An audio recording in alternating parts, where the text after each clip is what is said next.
네, 안녕하세요. 네, 제가 지금 청년 청년 사업을 경험했던 참가자로 나오는데요. 사실 저는 6개월 만에 하차했던 사람입니다. 청년 영농노동 지원 사업은 6개월 만에 하차를 했었고요. 순창에서 다양한 사업들을 했었는데 이것으로 저를 약간 설명하기 어려운 이유는 그게 잘 지속되고 있지 않거든요. 순창에서는 아주 성공적이지만은 않지만 저의 이주 사례가 또 어느 정도 영감이 되기를 바라면서 발표를 진행하도록 하겠습니다.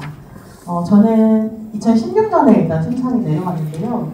지금 현재는 신년후 순창과 쌍팔동 공방, 농부, 체험 강사 이런 것도 지내고 있습니다. 신년후 순창이 올해 12월 14일 날 딱 10년 되는 해거든요. 저는 사실 이거 그만하자 그랬어요. 왜냐면 지금 현재로서는 이걸 할 수 있는 한계자도 없고 각자 여기 이사로 있는 사람들이 다 지역에서 너무 이렇게 다른 일들을 많이 하고 바빠서 이 단체를 계속 유지시킬 이유가 있을까 하는데 다들 유지를 시키고 싶어 하시더라고요. 그래서 저도 좀 앞으로의 행보를 고민하고 있는데요. 지금 현재는 이런 일들을 하고 있습니다.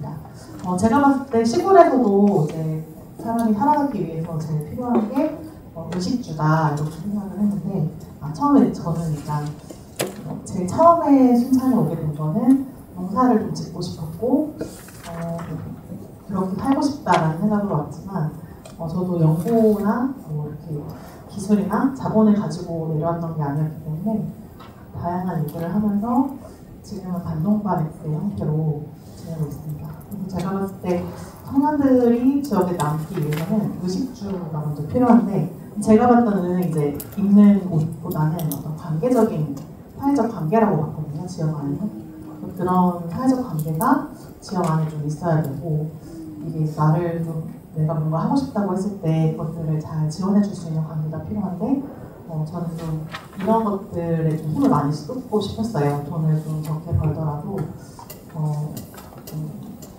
재미있는 일들 지역에서 할 수 있는 매달 마지막 주 토요일마다 이렇게 시장을 저희가 열고 있거든요.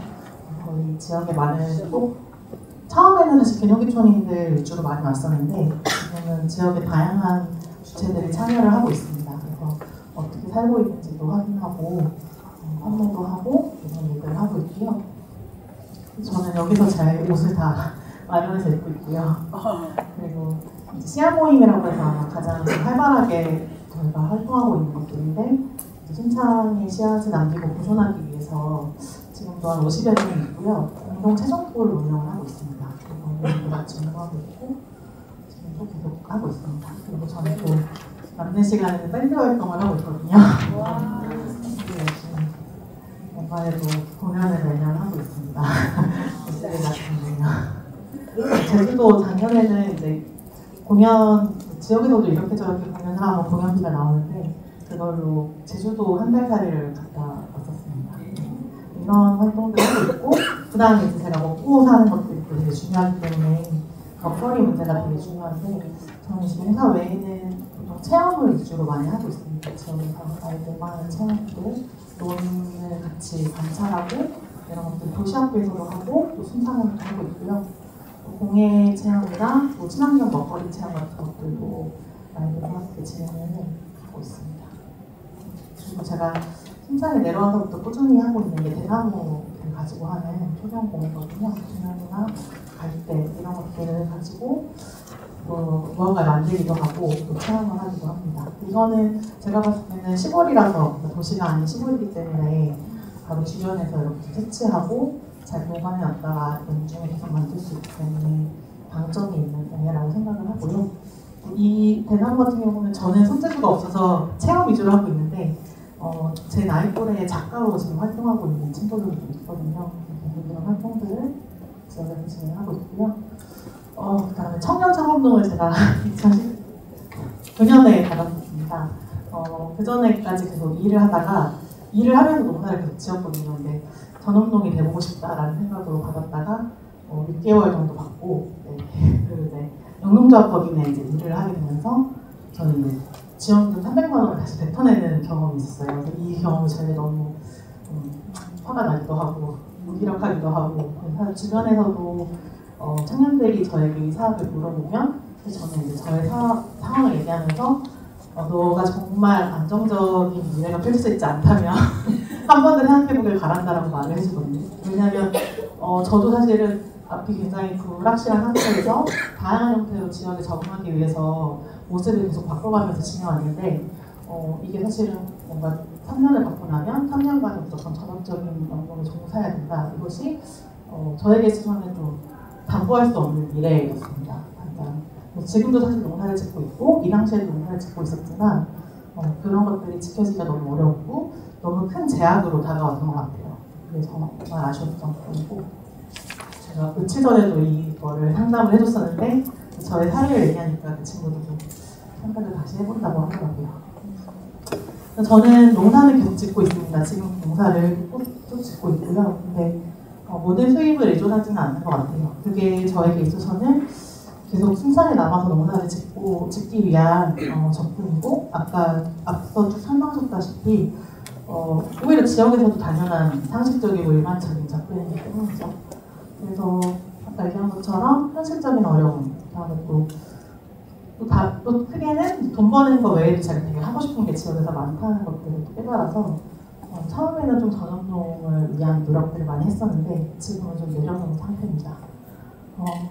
그래서 일단 처음에는 거의 직장을 다녔기 때문에 저도 순천에 내려왔을 때 농사는 거의 이제 제 돈을 들여가면서 했었거든요. 저의 로망을 실천하기 위해서 특히 밭농사는 그랬었는데 제가 계속 밭농사를 지으면서 제 돈과 시간을 계속 이렇게 드리는 걸 저의 농사 선생님이 보시고 너도 농사로 돈을 버는 경험을 해봐야 된다 이러셔가지고 본인의 돈을 좀 떼어주셨어요. 지금 선생님과 같이 농사를 짓고 있고 내년에는 선생님이 지으시는 돼지랑 밭농사도 같이 이렇게 더 많이 결합을 하기로 했습니다. 아마 저에게 있어서 농사의 비율은 좀 더 높아질 것 같고요.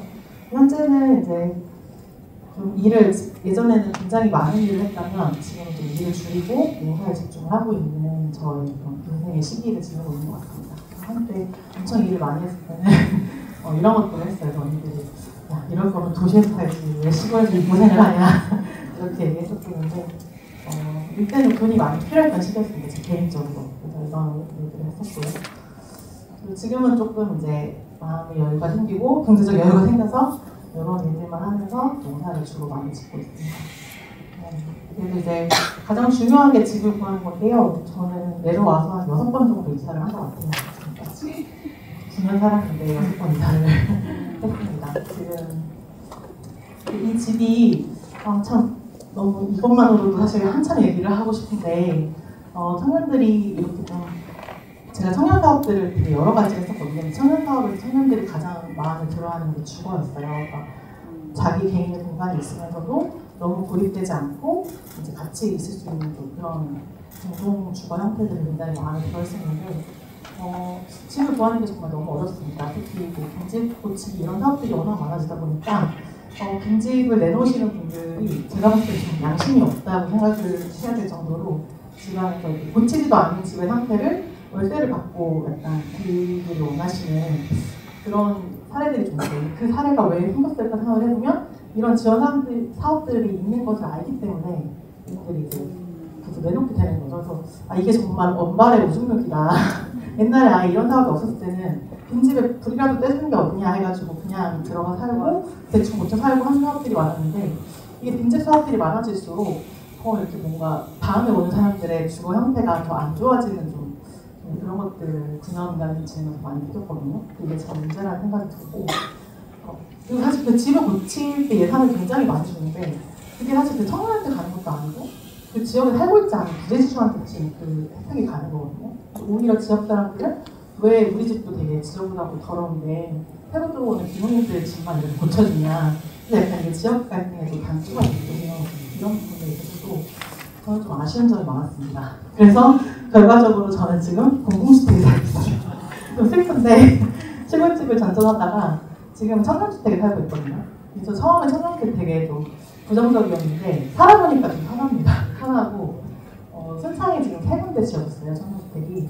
지금 다 대기자가 있을 정도로 생각보다 인기가 많습니다. LH 같은 경우는 한 번 선정되고 6개월 정도의 서류를 받고 이런저런 좀 불편한 것들이 많은데 이 풍산이라고 굉장히 조그마한 면에 휴먼시 아파트가 있어요. LH 아파트가 있는데 이게 항상 입주자를 모집하거든요. 왜 그럴 것 같아요? 이거 짧게. 이게 사실 읍내에도 LH가 있거든요. 근데 거기는 사람들이 많이 서 있잖아요. 여기는 사람들이 많이 나가 있다 보니까 관리비가 훨씬 비쌉니다. 그래서 같은 평수인데도 읍내보다 더 비싸지는 약간 이상한 일들이 벌어져요. 항상 막 특별 공급으로 해갖고 사람을 모으고 이런 일들이 있거든요. 그래서 오히려 이 서울과 똑같은 LH보다도 비싼 관리비를 사실은 넣게 되거든요. 이런 게 저는 약간 이해가 너무 안 되는 거죠. 이해가 안 되고 그래서 다양한 좀 청년들의 이런 입주를 어떻게 지낼 수 있을지를 더 많이 고민했으면 좋겠다라는 생각이 들고요. 근데 이제 높은 살아보니까 전문도 필요하지만 다양한 역할을 하는 사람들이 진짜 많이 필요하다고 생각했고 돌봄과 가꾸는 개념으로 농사를 지으면서 농촌 상황에 맞게 투입되는 사람들 오늘 저희 주제랑 같은 경우가 사회적용이 사실 저는 그렇다고 생각하는데 그냥 꼭 필요한 사람들이라는 생각이 듭니다. 그래서 저는 이제 저의 소속성과 지역이 살아가는 안정감을 농사로 얻고 있고요. 그 외에 다양한 일들을 저는 또 지역에 도전하면서 2년 동안 좀 새롭게 저는 지내고 있는 것 같아요. 다채롭다는 생각이 저는 살면서 많이 드는 것 같고요. 그래서 농촌에서의 삶이 주체적인 나를 발견하는 여정인 것 같다고 생각합니다. 농사뿐 아니라 다양한 일을 한 청년들이 많이 들어올 수 있도록